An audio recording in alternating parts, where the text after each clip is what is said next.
to introduce Rick Celotto. I think we all know Rick.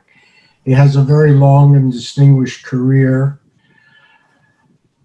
in the referee area and has been chairman and a member of various judo referee committees for over 35 to 40 years. So with that, I think I'll let Rick go ahead and start the presentation. Go through the PowerPoint presentation. The next session will continue where we left off when we finished this evening. The first basic referee introduction webinar is available on YouTube right now. And we'll begin. The four sources you have displayed on the screen were sent out when the invitation was sent out. So those links that you see in blue, they were written in the invitation so you can get to them. There's a 2017 to 2019 versus 2019 IGF rules, and there was some significant changes to the rules. The numbering process. As most of you know, the judo gi, the first rule in the old rules, and for the past 50 or 60 years since they've had English rules, the first one was always the competition area. That has been removed. And the third article is generally the judo gi, and that has been removed. And both of those are now in the sports organization rules. Next item was a 6-page IGF referee synopsis I put together from the IGF documents. That's available.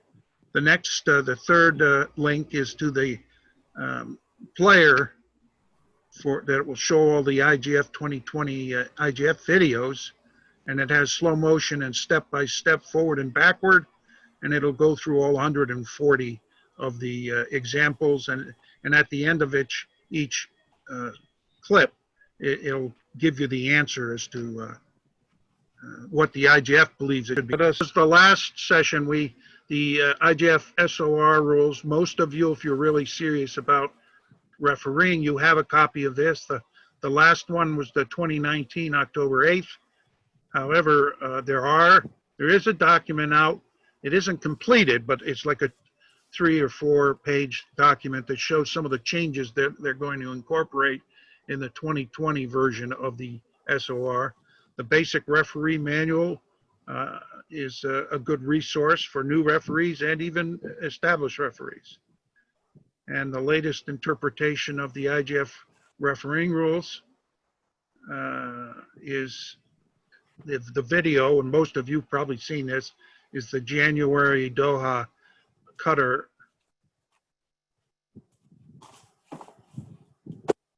Rick? Yes. Just a comment, there is a July 2020 version of the IGF SOR. It's up on the IGF website, or if you want to, you can contact it through the Ohio Judo website, our training index. Okay. The new one has been published. And it's completely done? Yes. Okay, good. There you go. New stuff. You have to check with them all the time. You don't get a notice about it. All right, next. The first item I wanted to cover was the 2 years ago at the January IGF referee and coach seminar, Iamura Sensei from the president of the Kodokan and past president of the All Japan Judo Federation, discussed Nishise and Tachishise. And originally, I think a lot of people, hopefully you got it when it occurred, but a lot of people didn't understand what he was talking about clear enough. And basically, it's just a lesson on using the proper words to describe certain positions. And what I mean by this is that when a player is on their back or buttocks, or when a player is on their abdomen or chest, those are no controversy about those. And when the player is on their knees and elbows. Now that's new. That's from 2 years ago. They are considered in nishisei. And the situation is, or the problem was, that we would all call, when players were in groundwork, that they were in newaza. But technically they aren't in newaza. Newaza is ground technique. So if they're in kesagatami, they're in newaza. If they're in yokoshirogatami, they're in newaza. But if they're just laying on their front, one guy's laying on his front and the other guy's laying on top of him, that's not newaza. That's neishisei. And even technically, if you're doing kesagatame, that's newaza. But even in kesagatame, you're in nishisei. You're on the ground. I just wanted to make that clarification, and I hope everybody understands that. And the second word that we learned is tachi-shisei, and that's when both players are standing on both feet and they have kumikata. They are not in tachi-waza. They're in tachi-shisei. That's when a player he's on his hands and knees. Now that's new as of 2019. They got very specific about the difference between newaza and tachi-shisei and nei-shisei. And so the player on one knee and two hands, and if the player's on two knees and one hand, when the player is on two knees and no hands, they're on two knees and they're gripping the player. In all these cases, that's a tachi-shisei position. So I hope everybody understands what just happened there. Now, this point was brought out as of January 2018, and most of you are aware of it, is that the use of shimewaza or konsetsuwaza when both contestants are in tachiwaza is not allowed, and mate should be called and shido given. And if an injury occurs, then hansoku-make may be in order. So, for example, what Tobi Juji Gatame or flying Juji Gatame is no longer allowed, and Surikomi Jime or poke choke or Waiki Gatame from the standing position taken down to the ground, those are no longer allowed, and the referee is supposed to call mate and then give a shido. And as it mentioned, again, it's if they are injured, then you look at the hansoku-make, and if you look at hansoku-make, then you got to bring your judges in, and you got to bring in the juror or the mat supervisor, whoever you have on that mat, to get their opinion on the thing. Now, what is wrong with the first sentence above? And there's a wording problem, and that is that I used the wrong term. Tachiwaza, that's not tachiwaza. It's tachiwaza should be tachi-shisei. Just a little reinforcement exercise. And now we're going to see some video. There's jumping Juji. And according to the new rules, that should have been stopped. Right, mate, right away, as soon as they jumped and hit it on the back where it was safe. Now, Jim, can you see this video? Yes. Clear enough? Yeah, it's a little fuzzy, but it's Russ, can you see clear. Yeah. Yes. Is it fuzzy for you?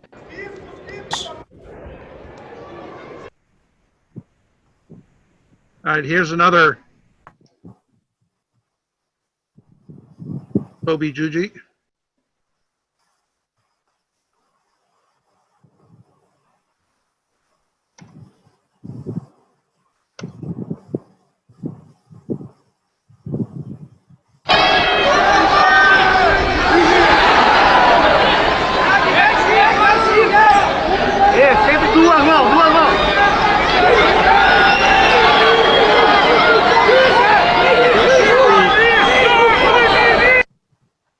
Mate and then shido.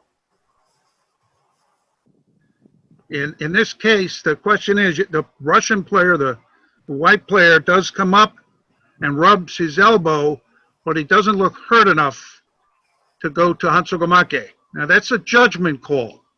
If you're a good coach and you're going to use rules to your advantage, you'd make a big act about how badly your elbow's hurt.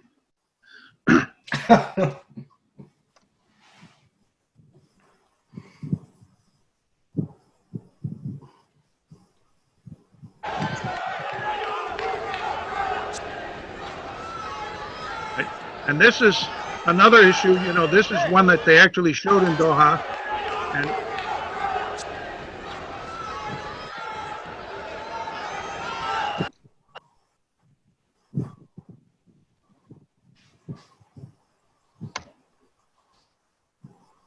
I'm sorry, I'm gonna have to go backwards on that.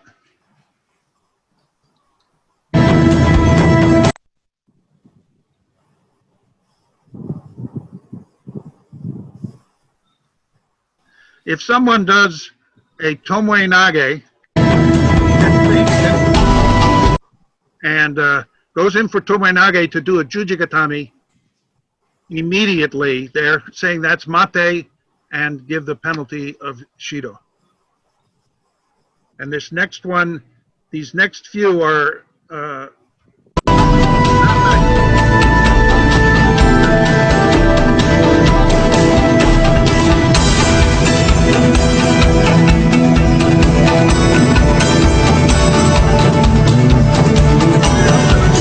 Gatami that caused injury, and the IGF says this should be Hansogomake.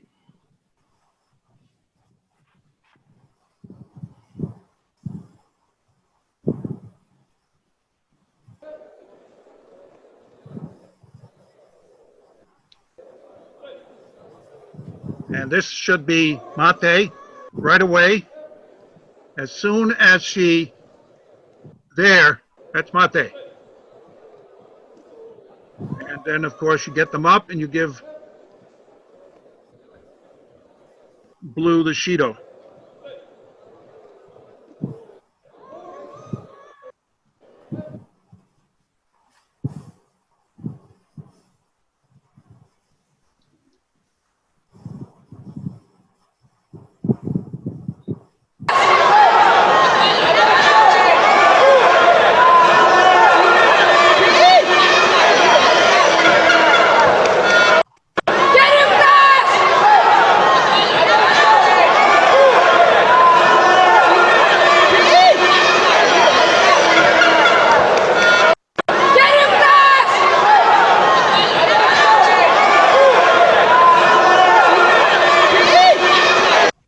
Now this one is interesting.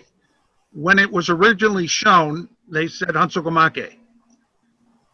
If you watch how Blue takes the arm, she's actually putting pressure against the back of the arm, bending the elbow, and bringing it to that position very quickly, very fast, with no time to surrender. As far as you don't know whether get him back!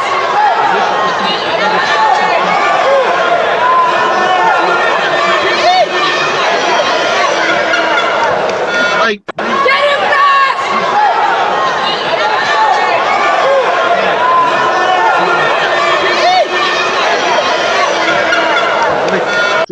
Get him back!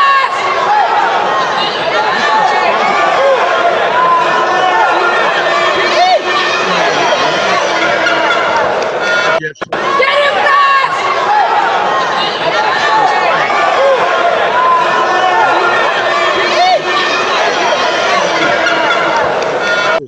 Get him back!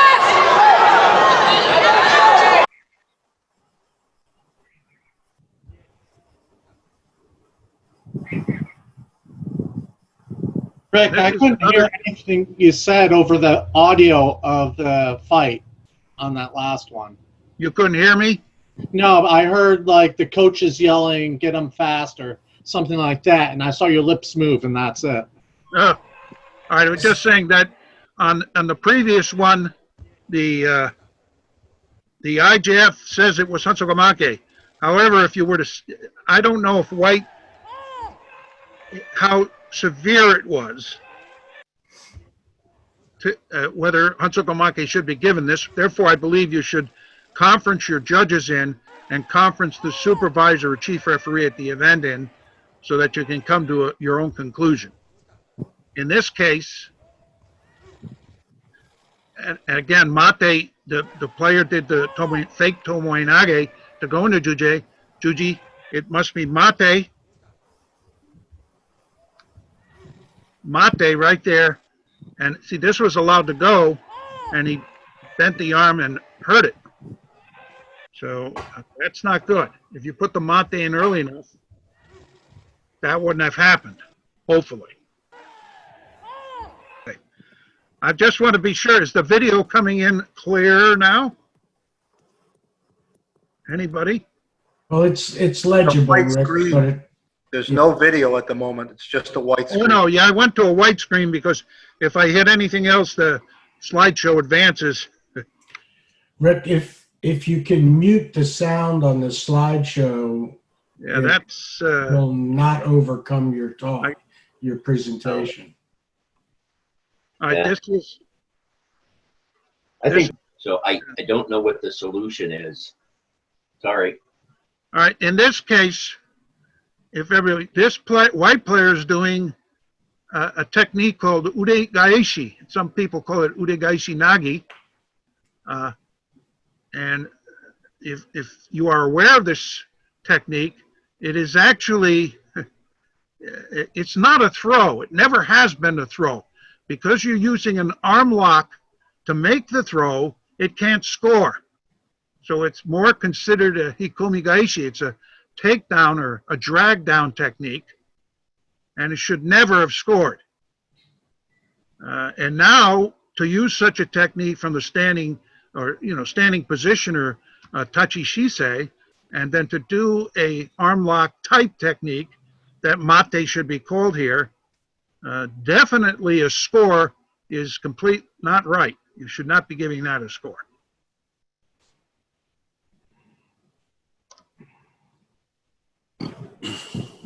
And ude gaeshi, mate, shiro. Yes, yes, yes. Yes. Nice.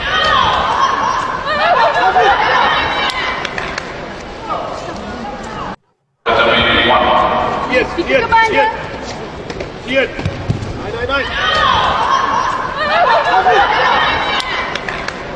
Now in this situation, the player does tomoinage, falls to the ground, the player lands the uke, and then she commits to doing the juji gatame.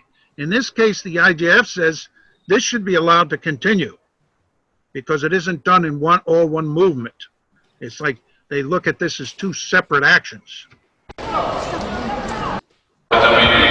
again. Yes, yes, yes. Yes. Nice. I think the referee thinks it's Yes, yes, yes. all one action. Nice. But this is covered in Doha. Yes, yes, yes. Let go. Let it go. Yes. Nice. All right. When we have transitions from niche, this is kind of, this was confusing in the early days. Everybody had their own interpretations. There were some that we were all generalized in applying the way we thought of this, but they got a little more technical on us the last few years. They defined a few things. And basically what they were trying to do is let the judo continue. So if there is transition from ni shisei on the ground to tachi shisei in the standing, it is allowed as long as it's not dangerous. That's the IJF wording. Generally, some of those examples, if maybe one's behind the other or the one has a superior grip.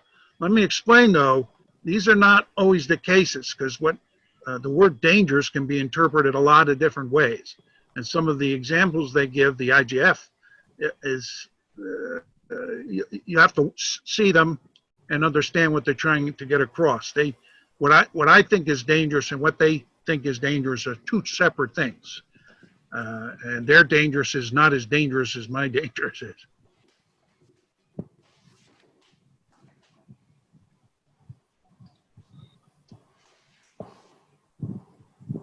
Okay.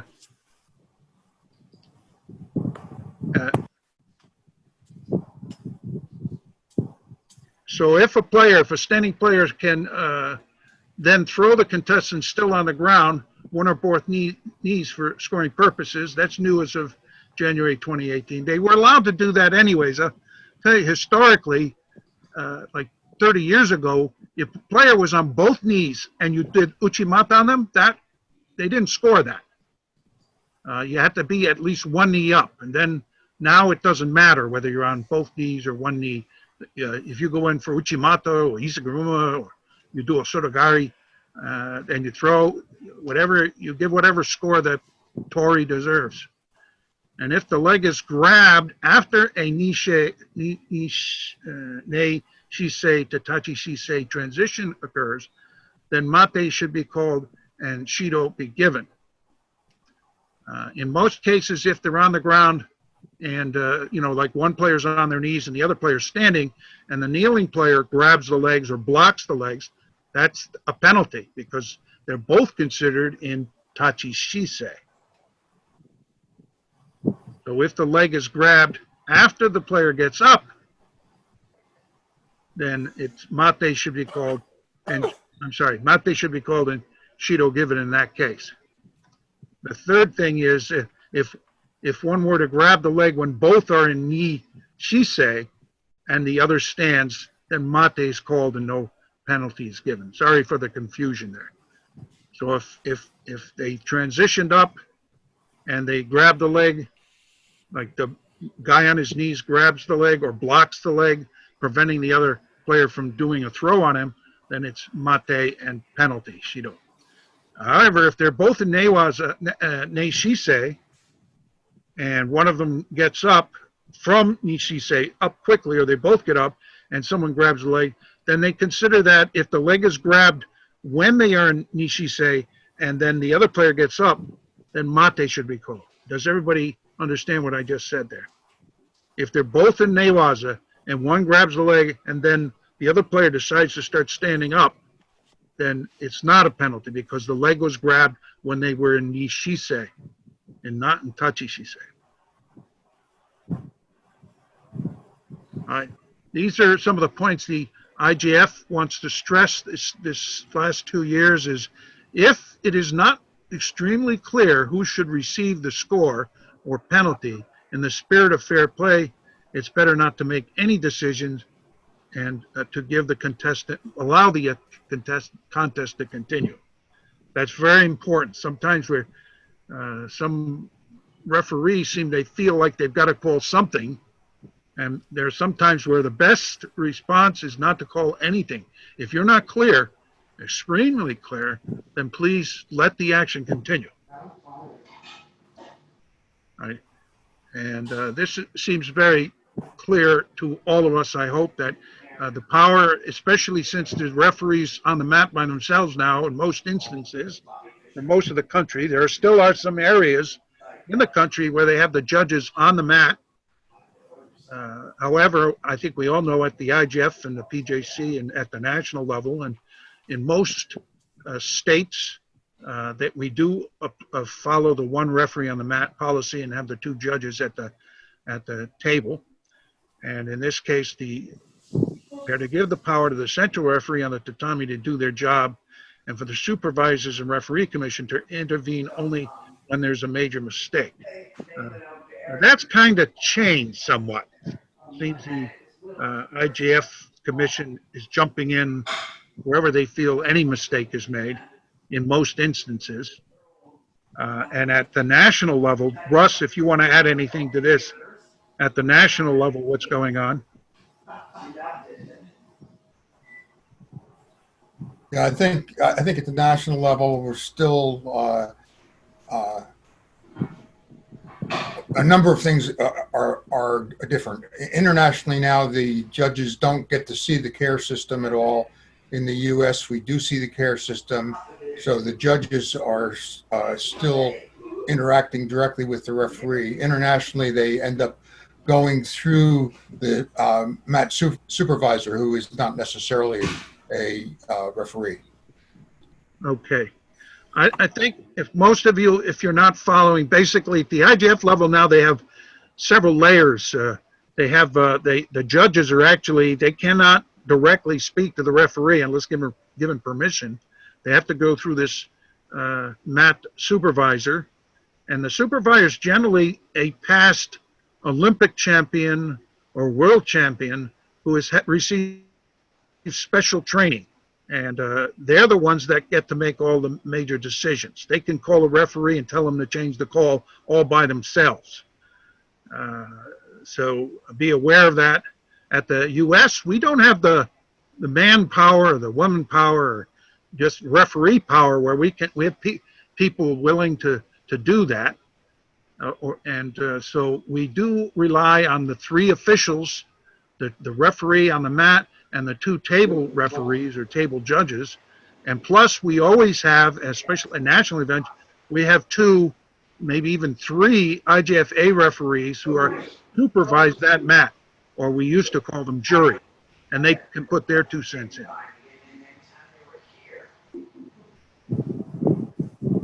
And as I said, it depends on what event you go to as far as how deep, 3 or 4 or 5 years ago, the jury was only supposed to intervene in major mistakes. But I see sometimes, even in the U.S., anything that the jury wants to change, they change it. That's not the intent. If the judges believe, the table judges anyways, believe that a mistake was made, then a mistake should be corrected. If you believe it's an Ipan, if referee calls a Wazari and a score, and you believe he calls Wazari, and you definitely is Ipan, then you should tell your other judge that's an Ipan, and if you both agree, then you radio the referee to change the Wazari to Ipan. Do not that's a big mistake in the scoring process. So please don't let that happen. Do correct mistakes when they occur. I continue to promote positive judo. Men and women, this is old. I think everybody knows this now, that men and women 4-minute contest duration it's been set since 2017. And that's at the IGF level. And now we're going to get into evaluation of points in Nagiwaza. There, as you all know, as of 2017, they eliminated the Yuko. So now there are only Ipan and Wazari scores that are called. It's back to the 70s and the 60s and the 50s and earlier. There are only 2 scores. Hey, Rick. Yes, we're trying to get Alberto unmuted. Okay. Go ahead. Can you hear me now? Okay, you're on. Go ahead. Yeah, I just wanted to make a quick comment about the international intervention on each mat. While it's still being the video available is away from the judges internationally. The video is still available. If the judges consider that they need to see a video, we could call the area supervisor, make a sign or call on the radio, and they will see the video for us and come up with a comment. That's basically if we want to see a video. But in general, the recommendation is the judges should have, as it was in the past, their opinion, and based on the majority of 3, make the decisions. They will also intervene if they disagree with your decision, obviously. Okay, great. Thank you. Yes. I hope everybody heard that. Now, most of you will be working within the United States, so it still is a majority of 3. The 3 officials do the hard work, and then the supervisor can jump in, or the jury, whoever the A or B, depends if you're at a local event, you might have national referees acting as a jury. So you should get their opinion in the matter. All right. Ippon will be given when the contestant throws his opponent on the back, applying the technique or countering his opponent technique with considerable ability with maximum efficiency. Right? Nice wording. Now, these two concepts were brought in. They've been around, but some of you may not be familiar with them. I looked it up, and ikioi, if you put it in a Japanese translation dictionary, does come up. The first definition is momentum. The IJF got this from the Kodokan, because the Kodokan wanted to stress these 2 points, the ikyo and hazumi. The ikioi is momentum of both speed and force. In simplest terms, as far as I see it, is basically ikioi is the power of the throw. Think of it as the strength, the power, the force that's put into the throw and the speed. You feel a difference. You see, some throws are slow, and other throws are so fast you almost don't see the player moving.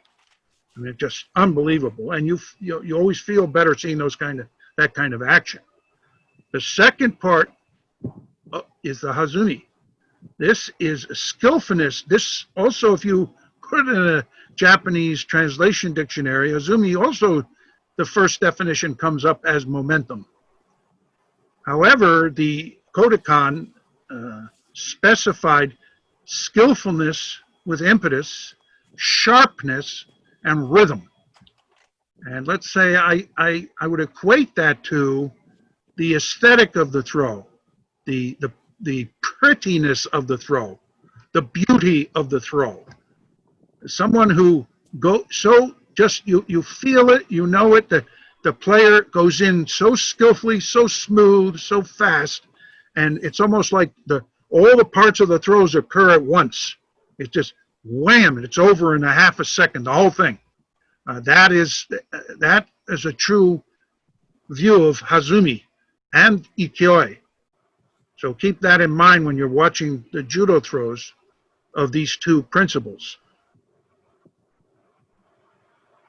And now this is a little look at the scoring, or how to give scores, and just give you some background as the philosophy of giving scores. This is what I call a score spectrum or continuum. All landings fall on some part of this line, from the left side where it says no score, all the way up to the line that divides no score from wazari, and then from the line that divides wazari from ippon. So there can be all levels of no score, and there could be different, like a weak and strong wazari and a weak and strong ippon.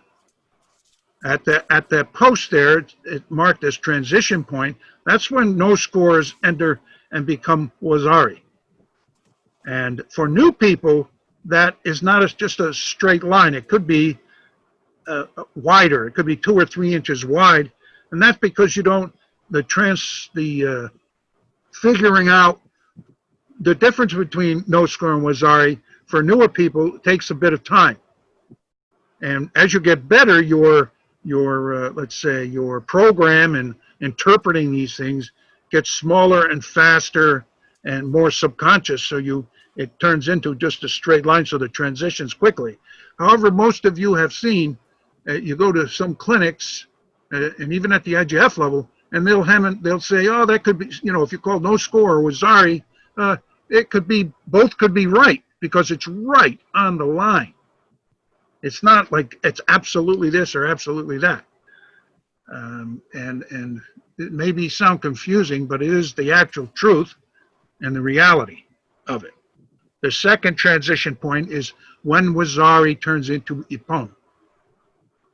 And then at the end of ippon, you have things like which we got rid of and maybe misinterpreted, but like using the example of a supernova, you have a super ippon, a mega ippon, or whatever, ultra ippon, where you really slam the guy in. And then you have these Ipans that are close to Wazari.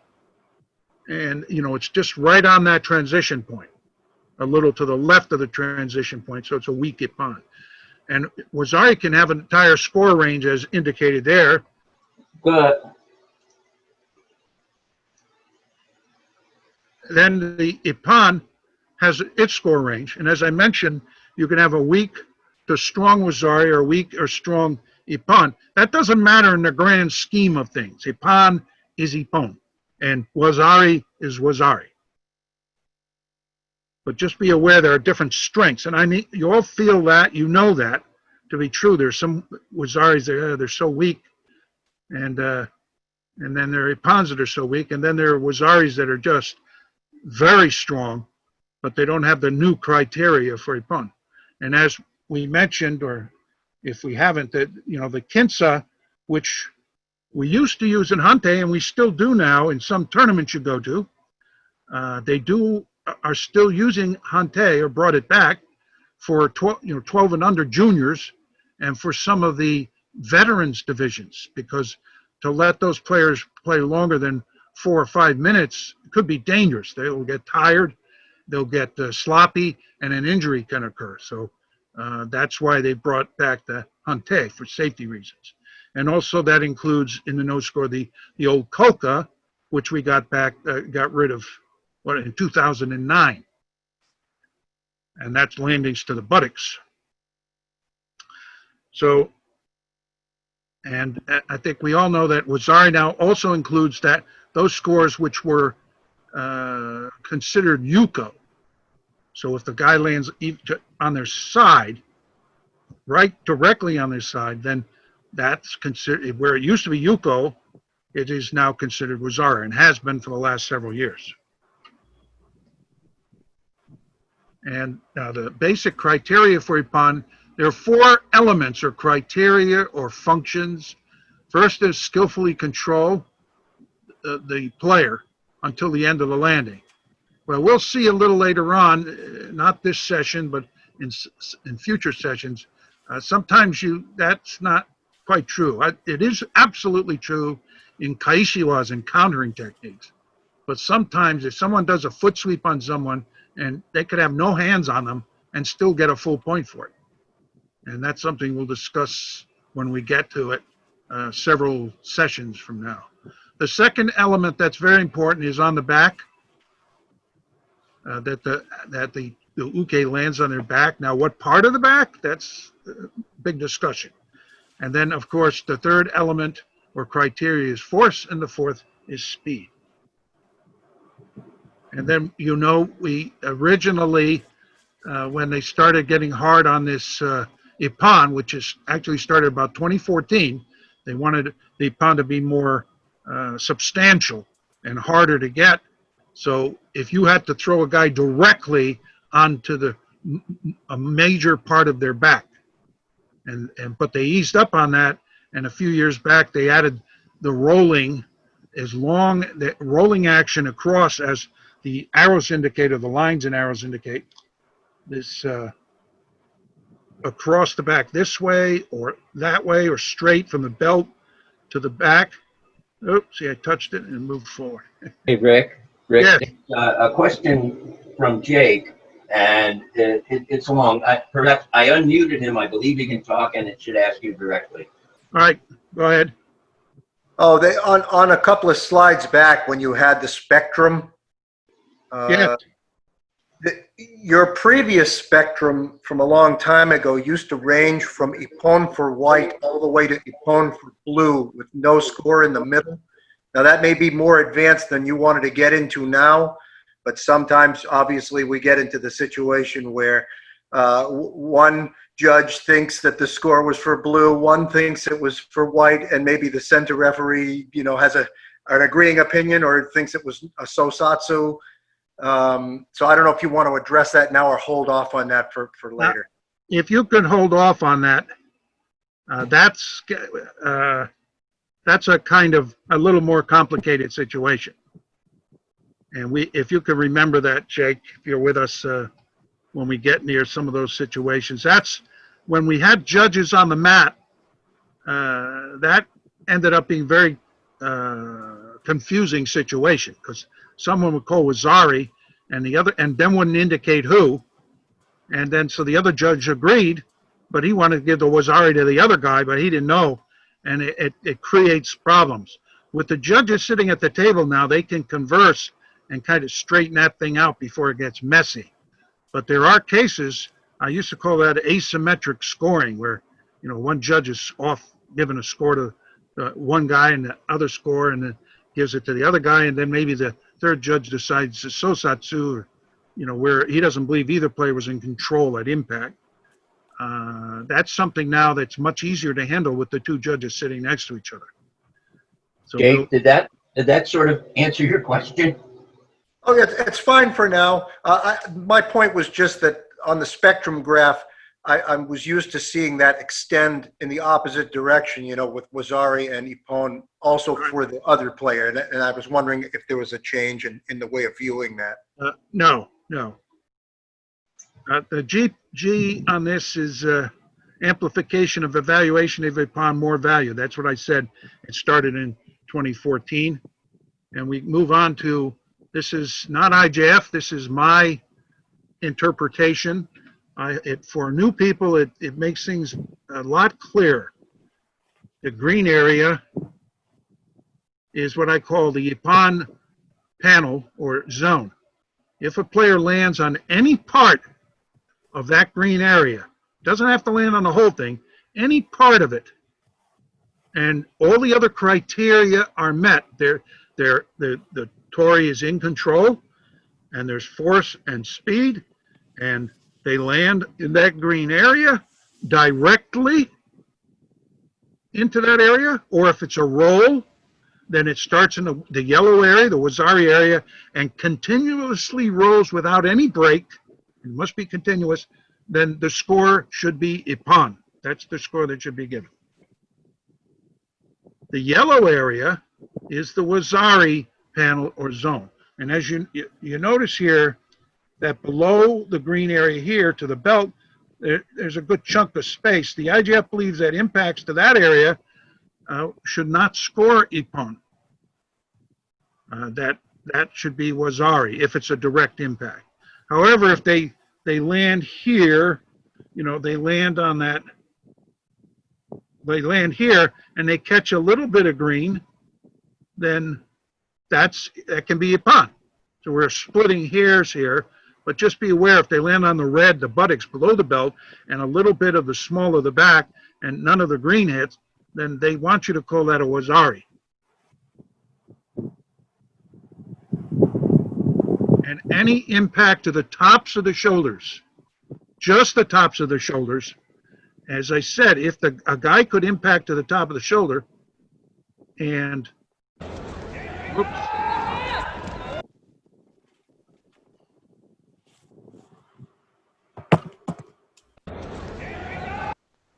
But basically, if they just land to the tops of the shoulders or anywhere below the belt on the side of the hip or the buttocks, those cannot, there should be no score for that action.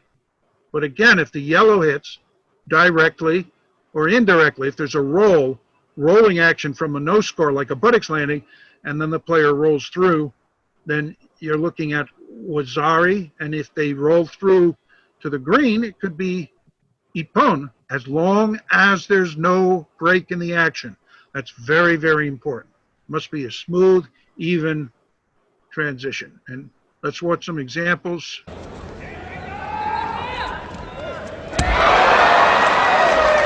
when you see this, your eye sees the player landing. It almost looks like Wazzari.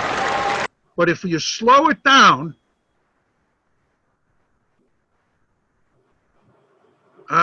Ippon, the green hits, the green panel, the Ippon panel or zone hits for real, and the player's so fast after they hit, they roll up. And this is why, where the referee would see this, in this case, he's got fast eyes and sees it, where he's calling it the old school way. That is Ippon, should be Ippon. However, if you see it,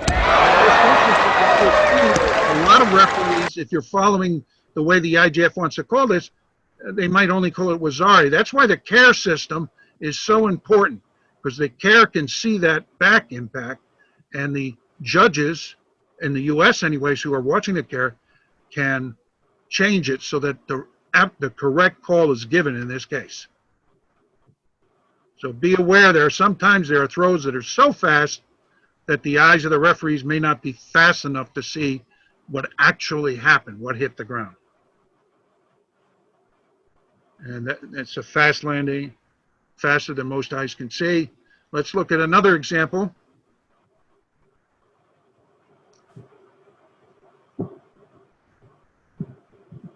Now this is not that pretty of a throw, but it is effective.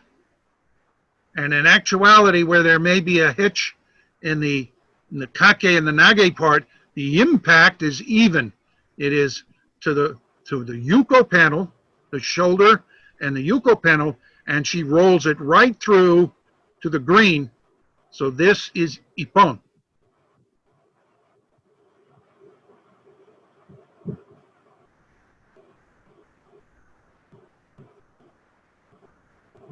There's a side back to back impact, some rolling, and the landing is continuous. So ippon for white is the best referee call in this situation.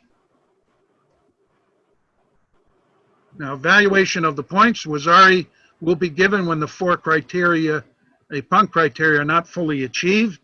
They used to say partially lacking, and I always liked that. That was a good definition, because the wording before that was lacking, and you can't be completely lacking control or force or speed. You partially lacking, okay. So that means even in each of those criteria, there's a continuum or a spectrum of full control and partial control and so forth, and same with the amount of force and everything. And we figure this all out.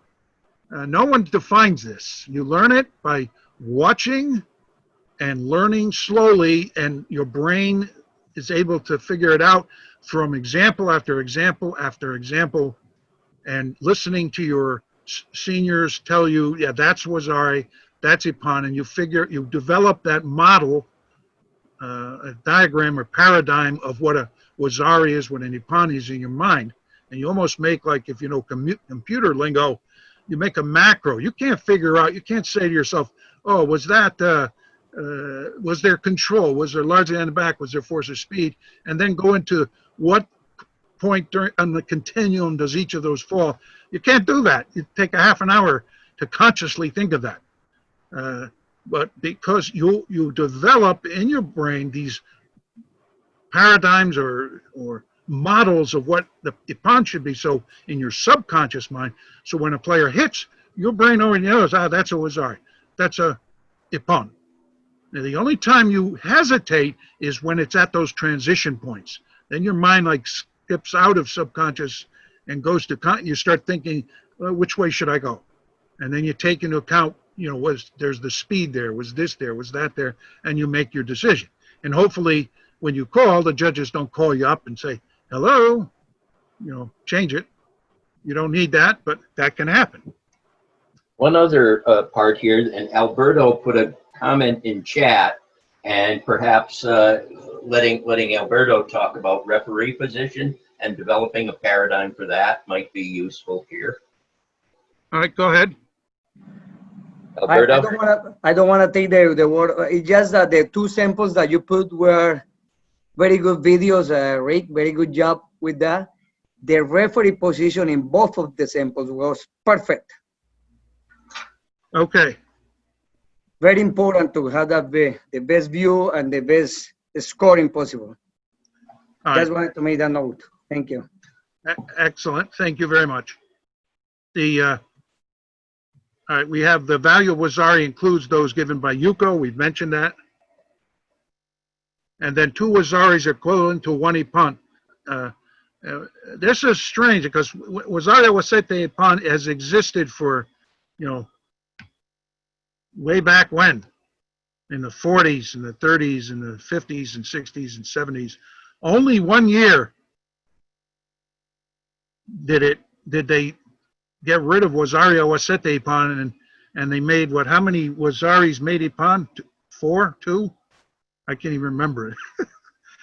But basically in 2018 or 2017 was the year they did that. In 2018, I guess they heard enough grief from the Japanese and from a whole bunch of other nations that they should bring back Wasari Awasete Ipan, and they did.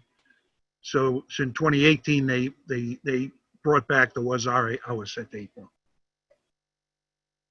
And again, for the evaluation on Wasari, you can have rolling landings on Wasari also. And you can also have what I call long landings. That's where a player might hit their knee and then fall to their side. Or they hit their buttocks and then maybe there's a pause and then roll to their back. If they land on their buttocks and there's even slight pause and then Tori continues to push through, even if they land on the green zone, the Ipan zone, it can only be a Wasari because there was that pause. Because I kept stressing that the rolling action Ipan must be continuous with absolutely no break.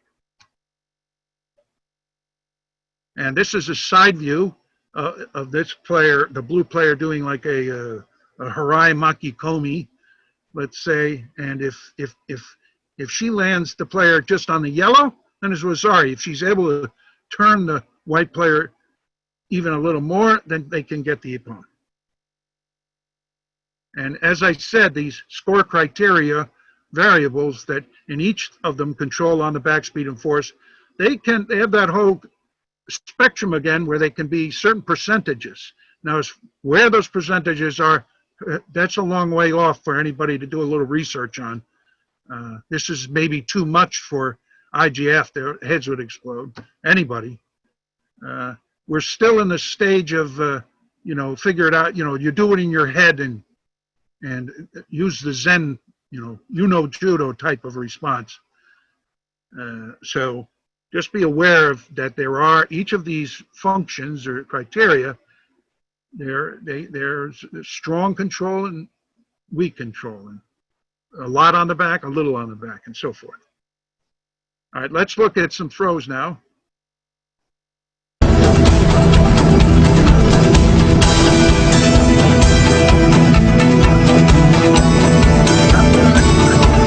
have no clue how these happen.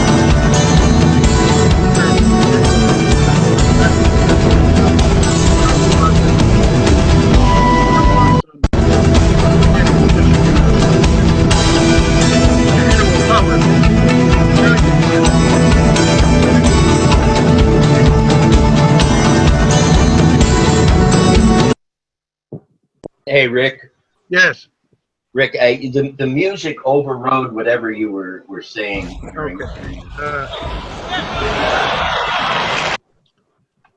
That video, the previous video with the Hansogamake, with the unlock, that's very clearly that I don't know why that jumped in there, because it should have been 20 slides ago, 30 slides ago.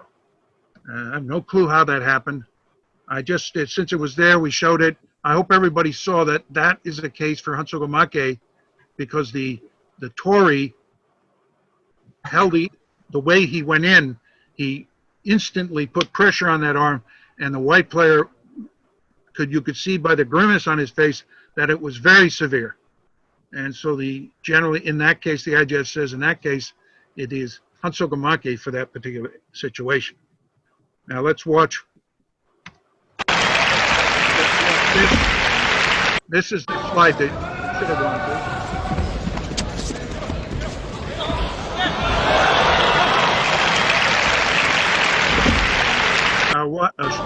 One more time.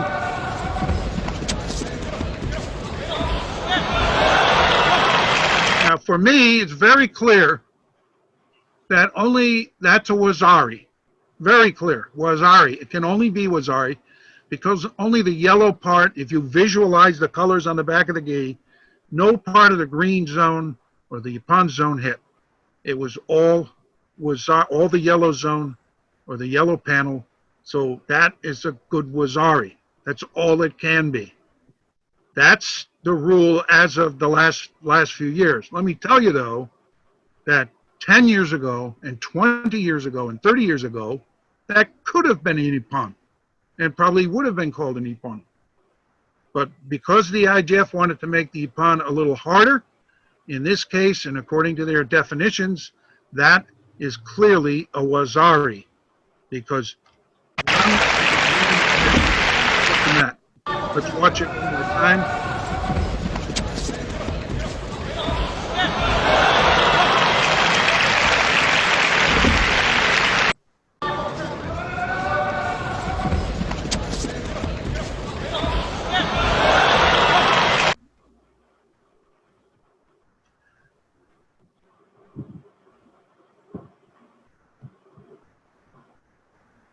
All right, in this case, blue does the Celotto and slams white to their front side and then continues. Tori makes a continuous effort to roll him, but because of that break, that slight break, that this score can only be wazari.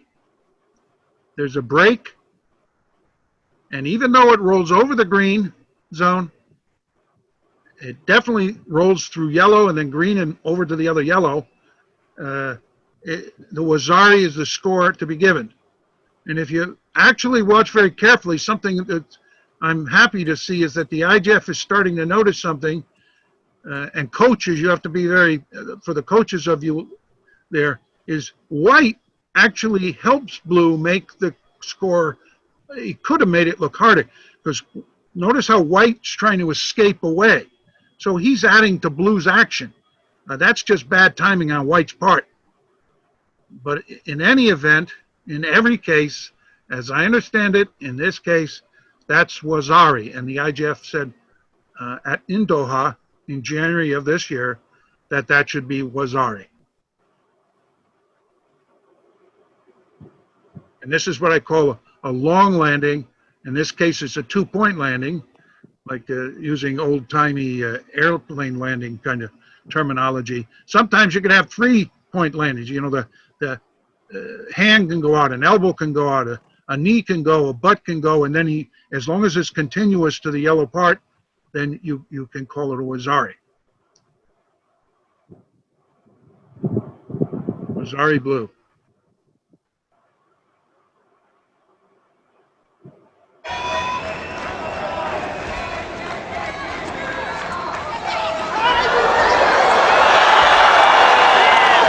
Another example of a break in the action. The blue flows, player lands and then is pushed over. And so that wazari is the highest score that you can give in this case. If it had open, even, and continuous, but because there's that pitch in it, that break, continuity,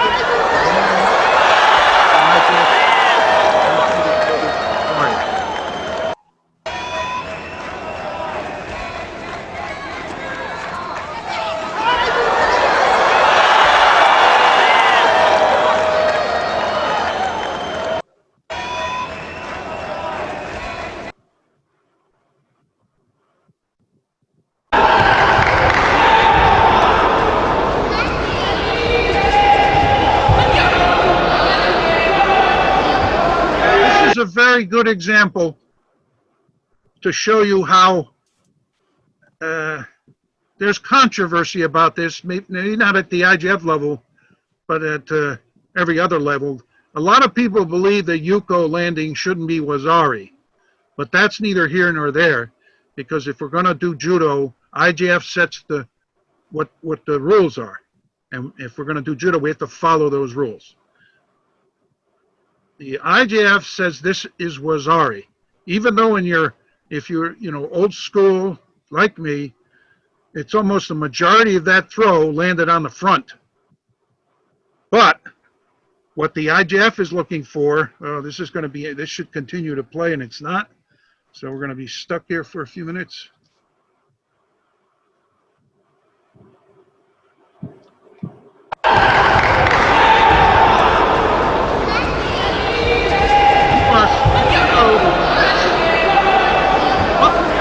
torso is face down. If you look at the part just above the hips, the Russian girl, the blue girl, is actually right at 90 degrees. Then she turns. That little bit right there, that's Wazari. And that's, if there was a controversy as to whether to call that or not, all the coaches might think that's not a score. When you have care and you have this angle, you can see definitely that blue landed at 90 degrees is scoreable. What used to be Yuko, but now Wazari. So therefore, this should be called Wazari. Even though the chest is down, it's still Wazari because that side, that part of the torso, the trunk of the body, landed in some of the yellow touched. So therefore, this should be scored Wazari.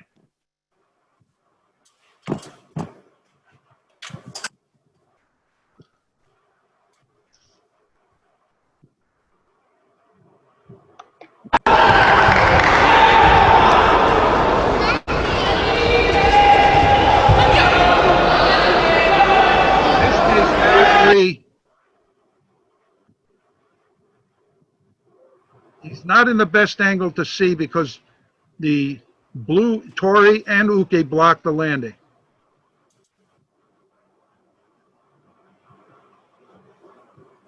Rick, this is Jake. Can I make a fast comment about this one? Go ahead. So the way the IJF has this spelled out is with a lot of different pictures in the SOR document that you recommended at the beginning, and they show clearly when the arm is in a position like that, that this should be scored Wazari, and if the arm were extended out to a side so that the blue player would be more towards the front, in that case, it would be no score. All right. And if you look, those pictures are on one of the documents.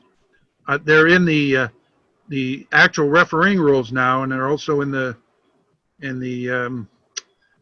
slide documents in the new. If you look at the resources that we sent out, or Rob sent out, it's in there.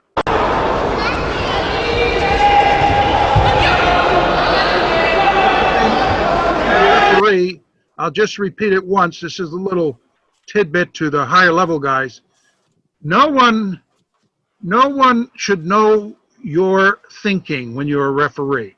You should have what they call a poker. In the U.S., we call a poker face. In Japan, they call it a stone face. But if you watch this throw when it is at full speed, you'll notice the referee shake his head. Now, you can't see it now because watch.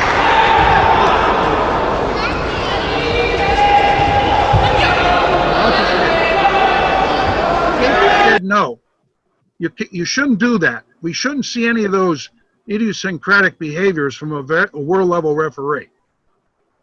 If you're thinking no, then think it. Don't express it through your any type of gesture at all. Now I'm picking on this poor guy. Sorry about that, but it's a good learning experience.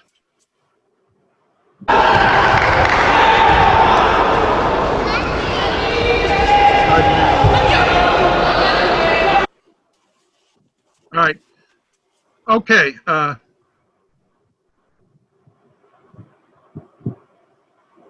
In actuality, we've hit the 7:30 mark, and we're going to have to end it here on slide 47. So the next session that we start, we will start at slide 47. I hope you have learned a few things out of this. I hope that the video was clear enough that you can see it. It wasn't too blurry. Jim, if you wanted to say anything. Yeah, I want to thank you very much, Rick, and thank all of the participants for being with us tonight. And I want you to know that Rick will continue this presentation in the future, and Rob and I will provide as needed technical support, and we will post when the next programs will be held. But from here on, Rick will do the narration and take care of the programming. So we hope that we get this Zoom gig going a little smoother. And it was a pleasure seeing you all. Enjoy your evening and please stay safe. And again, Rick, thank you very much for your time and effort. And I also want to thank everybody. Thank you for taking this evening. I know we're stuck at home, but if you know, we some of you may be watching some of the other webinars that are on or whatever. But I just hope this helps some of you understand a few things a little more. And I hope I didn't confuse you too much. And I'm just trying to maybe take a little different look at things, or a little deeper look on some